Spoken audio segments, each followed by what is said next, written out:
Hello everyone, welcome back to my channel. I am Vanisha Singh. कैसे हैं आप सब? आई होप आप सब बहुत अच्छे होंगे।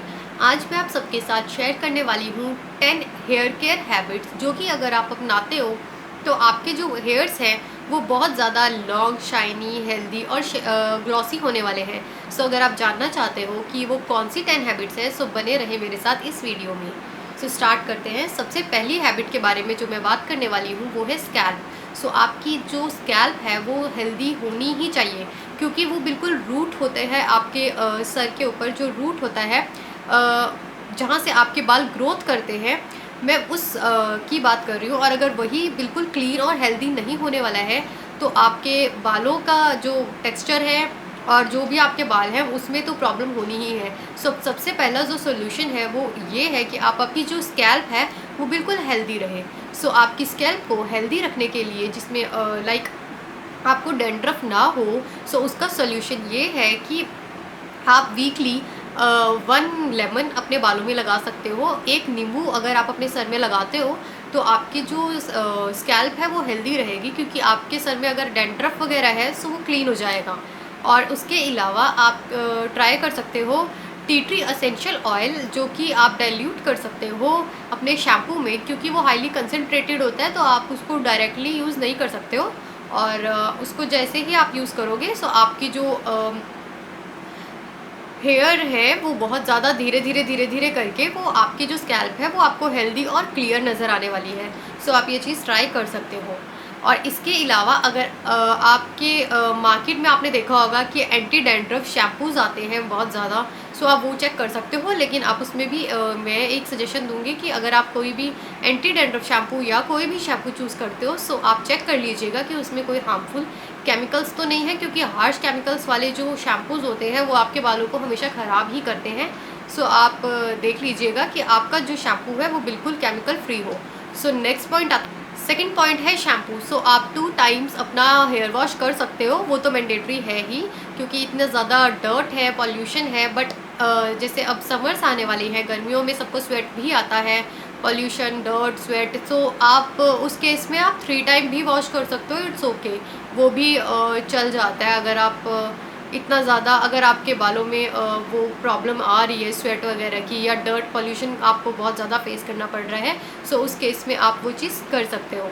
सो 2 या 3 टाइम्स ही ओके रहता है। अगर आप सोच रहे हो आप 4 टाइम 5 टाइम कर रहे हो, सो वो उसके लिए बिग नो, क्योंकि वो फिर आपके बालों को ख़राब करना स्टार्ट कर देता है। क्योंकि जितना ज़्यादा आप शैम्पू करोगे सो उतना ही ज़्यादा आपके बाल ख़राब होने लग जाते हैं।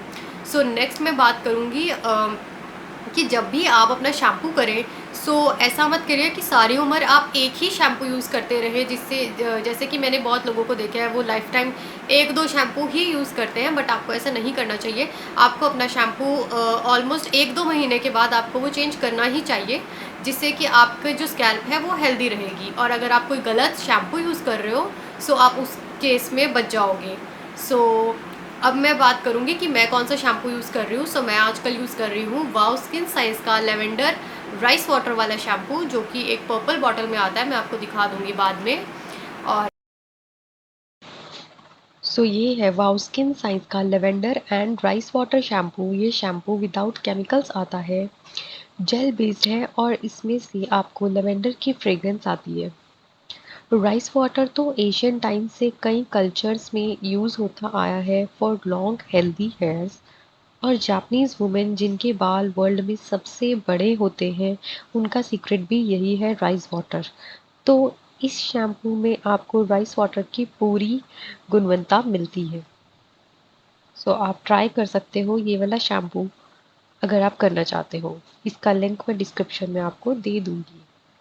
इसकी एमआरपी 445 है और इसका ये जो आप बॉटल देख रहे हो ये 300 ml की है और इसमें आपको साथ में एक पंप मिल जाता है, आप देख सकते हो। सो अब थर्ड पॉइंट आता है कंडीशनर्स का, क्योंकि शैम्पू के बाद आप कंडीशनर यूज़ करते हैं। सो कंडीशनर आप अपना सबसे पहले आप अपना जो हेयर टाइप है उसके अकॉर्डिंग ही आप अपना कंडीशनर लें। अब हम कंडीशनर्स की बात करें सो कंडीशनर्स के अंदर मैं आपको सिर्फ इतना बताना चाहूँगी कि आप अगर कंडीशनर यूज़ करते हैं सो वो आपकी जैसे ये रूट्स होती हैं उसके ऊपर बिल्कुल भी आप यूज़ मत करिए। सिर्फ जो नीचे टिप्स होते हैं या लाइक दिस दिस पोर्शन आप यूज़ कर सकते हो। जैसे कि आप यहाँ से सिर्फ टिप तक यूज़ कर सकते हो, बट स्कैल्प पे आपने ये नहीं लगाना होता। और जो लोग स्कैल्प पे कंडीशनर लगाते हैं, सो वो तो बिल्कुल हेल्दी नहीं होता, उसके लिए बिग नो। बट आप अपने जो हेयर्स हैं उसमें आप टिप्स पर और अपने बालों की लेंथ पर आप अपना कंडीशनर यूज़ कर सकते हो, वो सेफ़ रहता है। और अगर आप सोच रहे हो कि स्कैल्प के लिए अगर कंडीशनर्स होते हैं, तो स्कैल्प के लिए कंडीशनर्स नहीं होते हैं, उसके लिए हेयर पैक्स होते हैं। सो अब आते हैं फोर्थ पॉइंट पे, जो कि है सीरम का। जब भी आप अपना हेयर वॉश करके बाहर आते हो और आपके बाल जब भी गीले होते हैं, उस केस में आपको सबसे पहले जो इम्पॉर्टेंट होता है वो होता है सीरम। सो आप अपने बालों में उस टाइम सीरम ज़रूर लगाएं, क्योंकि उससे आपके बालों में टेंगल्स रिमूव होते हैं और आपको शाइनी और ग्लॉसी हेयर्स मिलते हैं। आजकल मैं यूज़ कर रही हूँ लिवॉन का सीरम, जो एंटी फ्रिज वाला वेरिएंट है वो वाला, क्योंकि उससे मेरे बाल जो है वो बहुत ज़्यादा मैनेजेबल हो जाते हैं और फ्रिज बिल्कुल भी नहीं रहता है। सो आप वो ट्राई कर सकते हो अगर आप करते हो। अदरवाइज़ आप कोई भी यूज़ कर सकते हो। ऐसा कुछ नहीं है कि कोई अच्छा है कोई ऐसा है वैसा है, बस केमिकल्स आप एक बार चेक कर सकते हो, उसमें ज़्यादा अमाउंट ऑफ केमिकल्स ना ही हो तो अच्छा है। अदरवाइज़ आप देख लीजिएगा आपको कौन सा लेना है। मैं लिवॉन का यूज़ करती हूँ। सो अब हम आ गए हैं फिफ्थ पॉइंट पे, जो कि है ऑयलिंग। सो ऑयलिंग करना आपके हेयर्स के लिए बहुत ज़्यादा ज़रूरी होता है, क्योंकि बिना ऑयलिंग करे आपका जो स्किन है वो स्कैल्प जो है वो बहुत ज़्यादा ड्राई होने लगेगी और आपको प्रॉपर नरिशमेंट नहीं मिलने वाला है। सो उस केस में आपको ऑयलिंग डेफिनेटली करनी ही चाहिए। और आप जब भी ऑयलिंग करें, सो आप अपनी क्लाइमेटिक कंडीशंस देखने के बाद ही करें। अगर आप किसी गर्म जगह पे रहते हो, तो आपको यूज़ करना चाहिए सरसों का ऑयल, मस्टर्ड ऑयल, या फिर आपको यूज़ करना चाहिए कोकोनट ऑयल, नारियल का तेल। इसके अलावा अगर आप किसी ठंडी जगह पे रहते हो, जैसे कि आपका जो मौसम है वो बहुत ज़्यादा कोल्ड है, कोल्ड टेम्परेचर है, सो उस केस में आप अपना बालों में लगा सकते हो आर्गन ऑयल, और आर्गन ऑयल के अलावा आप ऑलिव ऑयल लगा सकते हो। करंटली मैं यूज़ कर रही हूँ coconut oil with rosemary oil, आप देख सकते हो। और इसको मैंने दोनों को मिक्स कर लिया है और इसे रखा है वार्म वाटर के बीच में, और इसको बोलते हैं डबल बॉइलिंग प्रोसेस। 2-3 मिनट ऐसे रखने के बाद आप इसे यूज़ कर सकते हैं और आप अपने सारे बालों में अच्छे से ऑयलिंग करें। सो अब हम आ गए हैं अपने 6 पॉइंट पे, जो कि है हेयर मास्क। हेयर मास्क जो होता है, आप अपने वो रूट्स पे, टिप्स पे, बालों पे, स्कैल्प पे, हर जगह आप वो अप्लाई कर सकते हो। और मैं यूज़ करती हूँ कर्ड। मेरे को दही बालों पे आप लगा सकते हो। दही यूज़ करना, बहुत दही से अगर आप यूज़ करते हो, तो उससे आपको बहुत ज़्यादा शाइनी ग्लॉसी हेयर्स मिलते हैं और बहुत ज़्यादा आपको सॉफ्ट और स्मूथ लगते हैं आपके हेयर्स।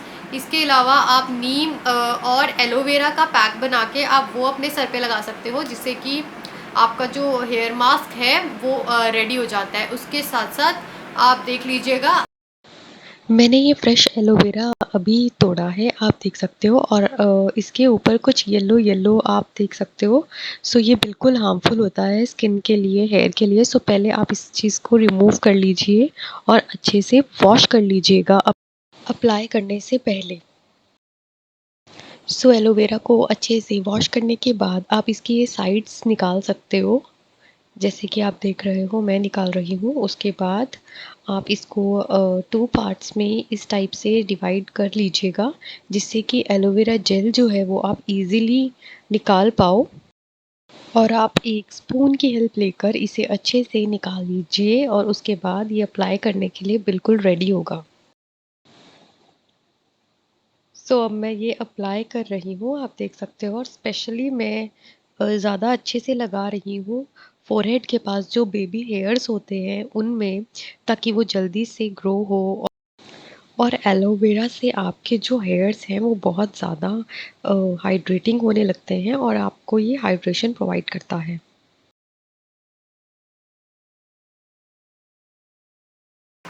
सो अब हम आ गए हैं 7th पॉइंट पे, और 7th पॉइंट है हमारा ट्रिमिंग करना। सो ट्रिमिंग बहुत ज़्यादा ज़रूरी होती है। अगर आप अपने बालों को लाइक आप अपने बालों को जैसे ही आप हेयर वॉश करके आए हो, आपने सब कुछ कर लिया है, आफ्टर हेयर मास्क आप वो ट्रिम कर सकते हो। उससे कि क्या होता है कि आपके जो हेयर्स है, लाइक जो आपके हेयर्स की ये जो बिल्कुल एंड में ये जो टिप्स होती हैं, आप देख सकते हो, इस टाइप की। सो ये हेल्दी नहीं होती है और इसमें स्प्लिट एंड्स की प्रॉब्लम बहुत ज़्यादा होती है, दो मोहे बाल की, जिससे कि अगर आप वो कट कर दो, ट्रिम कर दो, सो आपके जो हेयर्स हैं वो स्प्लिट नहीं होते हैं नीचे से, और आपका जो हेयर है वो ग्रोथ उससे रुकती नहीं है, क्योंकि जो स्प्लिट एंड्स होते हैं उससे आपके जो बाल होते हैं वो डिवाइड हो जाते हैं 2 पार्ट्स में, जिससे कि ग्रोथ ना इधर होती है ना इधर होती है।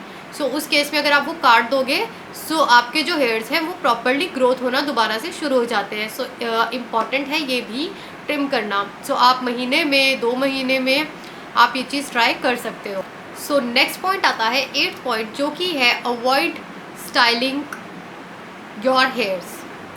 क्योंकि आप अपने मैंने बहुत ज़्यादा नोटिस किया है, हर किसी लड़की को अच्छा लगता है कि वो अपने बालों को स्टाइल करे, लाइक कर्ली करे, स्ट्रेटनिंग करे या क्रिम्पिंग करे, इस टाइप का कुछ। बट मैं सजेस्ट करूँगी कि वो सब ओकेजनली, बहुत रेयर केस में अच्छा लगता है, वो भी अगर आप उस टाइम भी रेयर केस में भी अगर आप हीट प्रोटेक्टर अगर आप लगा रहे हो, यूज़ कर रहे हो, उस केस में। बट अदरवाइज़ मैं इट्स अ बिग नो, आपको हीट रिलेटेड कोई भी इलेक्ट्रॉनिक डिवाइस अपने बालों में यूज़ नहीं करना चाहिए, क्योंकि वो आपके बालों को सिर्फ कमज़ोर ही बनाता है और डैमेज करता है आपके हेयर्स को। सो आप इट्स अ बिग नो, आपको ये बिल्कुल ट्राई नहीं करना चाहिए। बट अगर आप फिर भी करना चाहते हो, सो उस केस में नेचुरल टाइप के कर्लर्स और हेयर बैंड, कुछ हेयर क्लिप्स आती हैं जो कि बिल्कुल नेचुरल होता है, और आपको सिर्फ बाल गीले करके आपको वो यूज़ करना होता है थोड़ा सा, और जैसे आपके बाल सूखते हैं आप वो रिमूव करते हो, सो आपको वो कर्ली हो जाते हैं आपके बाल। और अगर आप स्ट्रेटनिंग की बात करो, सो हेड वॉश के बाद अगर आप अपने बालों में कुछ अच्छा सा कोई पैक लगाओगे, उससे भी आपको कुछ पैक्स में स्ट्रेटनिंग जैसा लुक मिल जाता है। सो आपको बिल्कुल यूज़ करने की ज़रूरत नहीं है ये सब, क्योंकि वो आपके बालों को बिल्कुल डैमेज कर देगा। सो उस केस में आप ये चीज़ छोड़ दीजिए कि आप। सो नेक्स्ट पॉइंट आता है डाइट का। अगर आप अच्छी डाइट नहीं ले रहे हो, सो अच्छी डाइट जो है वो आप लेना स्टार्ट कर दीजिए, क्योंकि डाइट के बिना अगर आप अंदर से ही वर्क नहीं करोगे, सो बाहर उसके रिजल्ट्स आपको कैसे मिलेंगे।